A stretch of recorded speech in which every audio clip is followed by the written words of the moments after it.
Hello, Internet! Welcome to Interview Theory! I'm Dan from UIC Radio, and I am joined by legendary YouTuber MatPat. Wow. MatPat, how are you today? I am doing wonderfully today. Thank you for having me. This is exciting. Thank you for coming. Oh, of course. Oh, it is so great to meet you. My first question is, how is... Can I compliment your performance of the opening line? You were on point. Thank you. Great. Big fan. Yeah, of course. I'm a big fan of you. Oh, thank you. I'm honored. I should have offloaded the job to this guy. How has retirement been treating you? What have you been up to in your free time? Oh my gosh, retirement's great. It is the best. What have I been up to in my free time? Self-care, trying to undo the damage of 13 years of being online, honestly. Getting more than 4 hours of sleep a night. That's a big one. Those FNAF theories will do that too. Oh my gosh. Let me tell you, later during my presentation, I show a little snippet of what my schedule looked like, and it doesn't include like the 10 p.m. to 4 a.m. writing and recording sessions. But yeah, I didn't get a whole lot of sleep. So, but to answer the question like more fully, we lived in Japan for the summer. We've been doing a lot of traveling. I've been doing stuff like this, which is super fun, and getting to talk to people like you and the students out there, which is awesome. We're working on some secret creative projects that I can't talk about yet, but will be happening and being announced hopefully soon. And also working with Congress, which is fascinating and scary and rewarding and frustrating and all the emotions. So there's been a lot going on. I can imagine that for sure. My next question kind of goes back to the past. Yeah. So before you started game theory, you had a BA in theater. I did. And you played roles like the narrator in Blood Brothers and Jonathan Harkin in Bram Stoker's Dracula. Yeah. I got two questions. Oh. Fire them at me. Let's do it. What's your favorite production you've ever been in, and what's your favorite play and or musical? Oh, that's good. That's a good one. Okay. When you say production that I've been in, yeah, I think you might have actually called out the two that are my favorites. Really? Blood Brothers, I actually did twice. I did once as the narrator and once as one of the two brothers. For those of you who don't know, Blood Brothers was one of the longest running musicals of all time. Mm-hmm. We just don't know it because it was on the West End in the UK as opposed to here in the States, right? And it's this beautiful story. It's not a traditional musical, but it's this beautiful story about two brothers who are separated at birth, and one grows up in poverty and the other one grows up with kind of like a wealthy family, and you see how their lives kind of have this interesting weaving together. It's heartbreaking, it's tragic, the music is beautiful, so I've always been a big fan of that one. And then Bram Stoker's Dracula was awesome. It was, I believe, in West Virginia. It was a professional show, and it was this giant arena stage, and so just getting to go ham on Dracula every night with a giant steak and shoving him into a giant coffin in the center of the stage while like strobe lights are blaring and the smoke machines are... It was awesome. You felt like a rock star. It was so cool. So I think those are my two favorite productions I've been in. Okay. As far as favorite show just in general, I'm going to give you two quick answers. One is Andrew Lippa's Wild Party, which is a super deep cut. Do you know it? I've heard of it. Okay. I've heard of it. Yes. I'm familiar. Yeah. There's two Wild Parties. They were both released at the same year, strangely. One was on Broadway, one was off. The off-Broadway one should have been on Broadway and vice versa. It's a very strange story. But Andrew Lippa's Wild Party and The Full Monty, which is an underappreciated musical that kind of just got lost under the wave of, I think it was The Producers at the time. Oh, yeah. Which it won all of everything. Yeah, everyone loved The Producers. Producers swept everything. And The Full Monty, which is an incredible show about what it means to be a man and have, to grow up as a guy and stuff, how to be vulnerable as a man. It's awesome. The music's great. The script is awesome. It's funny, but no one's ever really seen it or heard I was going to say, I've never heard of it. From like what you described, is it kind of like Company in a way? It's a little bit like Company. Okay. A little bit more tongue-in-cheek, a little bit bawdier because, you're talking about a bunch of kind of like down on their luck guys who kind of strip in front of a crowd to, satisfy themselves, but also to satisfy their wives, and also to prove that they can. It's a really cool, sentimental story, some awesome ballads. If you're a male theater guy, you absolutely need to check it out. Yeah, what part are you? What part am I? Like vocal part? Yeah. So I used to be a tenor, and years of doing this with my voice all the time has pushed me down into definitely a baritone range. Okay. Yeah. That's really cool. Okay, this kind of ties into my next question. So you recently worked in the Your Line April musical production on the West End. I love all these music, like, yeah. I love nerding out about theater. This is great. Me as well. I've also heard you executive produced the play Grey House Yes. on Broadway, Tony winning, back in 2023. What's the experience like going from like actor to YouTuber to theater producer? And what's like, is there any overlap? Oh yeah, I mean, what especially YouTuber to theater producer, I guess. What you start to realize as you get older in life, and as you run a business or run a YouTube channel or whatever, is that fortunately and unfortunately, everything is project management.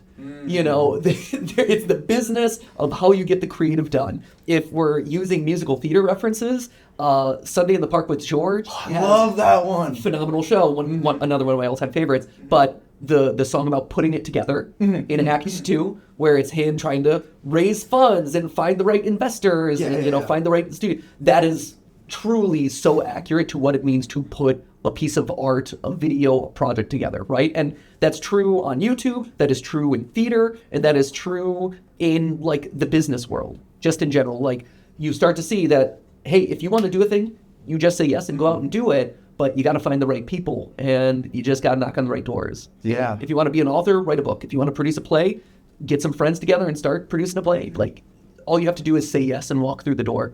Now, what made you choose Grey House in Your Line April specifically? So Grey House actually came to me from a friend from my college days. She is kind of a big person in the theater world in New York. And she had, we'd stayed in touch over the years, and she knew that I still love theater, but she also knew that our fan base and that our just kind of personal pet interest was horror. And so she's like, hey, this horror script came across our desk. We think that it feels right for kind of like you and the type of stuff that you're into. Would you be interested in coming on board this? And so that was kind of us dipping our toe into what it does mean to produce something in the theater world. Because you still have to learn. Like there's nuances, even though it's all project management. And so we learned from that one. And then shortly thereafter, Your Lie in April, which is based on an anime, yes, was a similar sort of story. And we're like, hey, we understand anime, we love musical theater, we love theater in London, let's do that. And so that's how those two came to be. And at this point, we have a really solid understanding for some future theater projects that may or may not be in the works. Okay. Coming to a stage near you. That is amazing. Yeah. Okay. My next question is my only personal question. Okay. This one's from the heart. This is my personal interest. This is the only one. Okay, all the other ones have been cold and driven. I went to the graveyard. I pulled out a Ouija board. Oh, wow. Yeah. I'm kidding. This one, have you seen Markiplier's Iron Lung movie? Yes. And what did you think of it? I saw it twice, actually. I saw the first public showing of it. He invited a group of us to see it out in L.A., and then I saw it again on opening weekend. And it's incredible. Like, it is one of those movies that feels like a movie, and that seems weird to say, but the way it's shot is so impressive. This, for a limited budget and a limited set and a limited cast, it's only Mark, right? You get so much out of that one set. Every angle, the lighting is beautiful, and the set itself becomes a character, which is tremendous. And I'm so happy for Mark, and I'm so proud of him, because finally, after decades of all us YouTubers working to kind of break the barriers between, traditional media and online media, I think this was a pivotal moment. And the success of that movie and showing that fans will show up for this and fans want to support creator-led projects, I think that really made Hollywood stand up and take notice. Oh, yeah. And you're going to see a really interesting evolution in entertainment from here on out. This actually leads me to another question. Great. This one is not from the heart, though. No, this one is actually even more from the heart. Oh, I just thought of it. Oh, we're getting deeper. Yes, we're getting deeper. My heart's on fire right now. Somebody give me a Tums really quick. Watch out for the sky's atriums. Yes. Any games you would personally make a movie of? Anything on your mind? Funny you should say that. Yes, and I can't talk about that, but yes. Okay. Let's edit that out. No, I'm kidding. I'm joking. You can keep it in, but I can't give a whole lot of information about that, but there is definitely a list that I have, and it's a list that I may or may not be talking to people about. Okay. Yeah. Okay.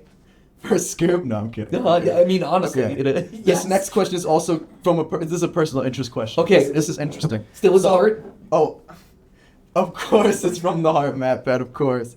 You famously gave Pope Francis a copy of Undertale. Yes. Now, I could actually see what, you know what I'm saying, the message behind that, because, like, the pacifist route and all those themes.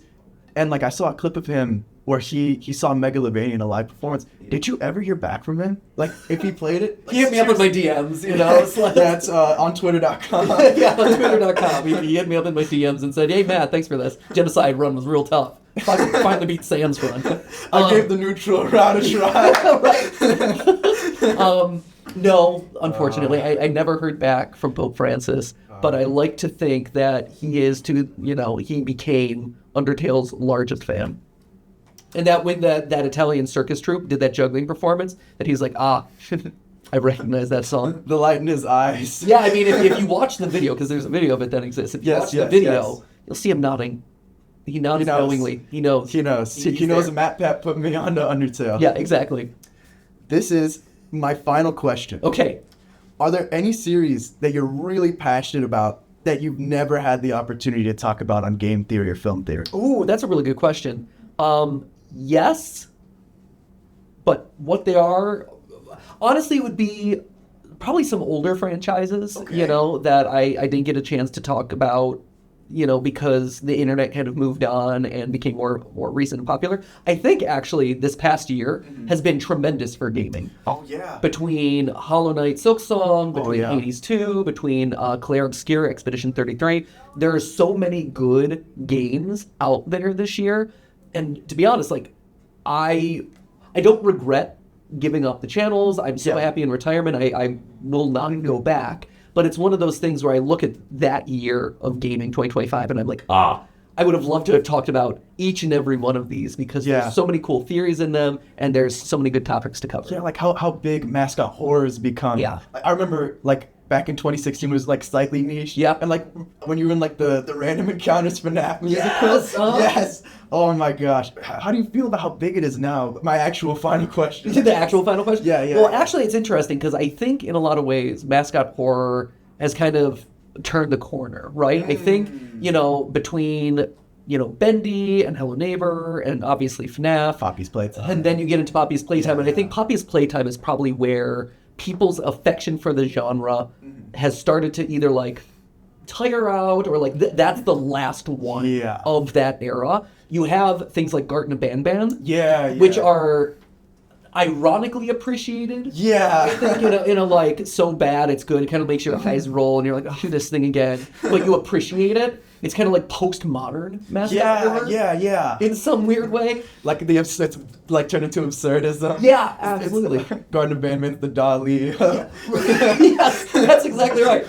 And so it's been interesting because, while the rest of gaming has had a really interesting 2025 since I left YouTube, horror has actually taken a really fascinating turn where it's super dark. Like, a lot of the games are brutal and violent and, dealing with very dark, heavy topics. Games like Mouthwashing, Buckshot Roulette, there's a bunch out there that are really dark. And I think what you're seeing is a response to the era of mascot horror, right? For so long you had kiddie horror with these bright characters and these like goofy personalities. And so it's like, no, gaming wants hard horror. And so it's really swung back into like trauma and misery and awfulness, which, I think is a valid response. It's not necessarily where my affections for the genre lie. Like for me, I like spoopy horror. But I see why it would shift that way, and I appreciate that. Yeah. Well, thank you so much for coming on the show, man. Absolutely. But that's just a theory. An interview theory. Thanks for watching. Picked up Thank what you he's so much. Yeah, of course. My pleasure.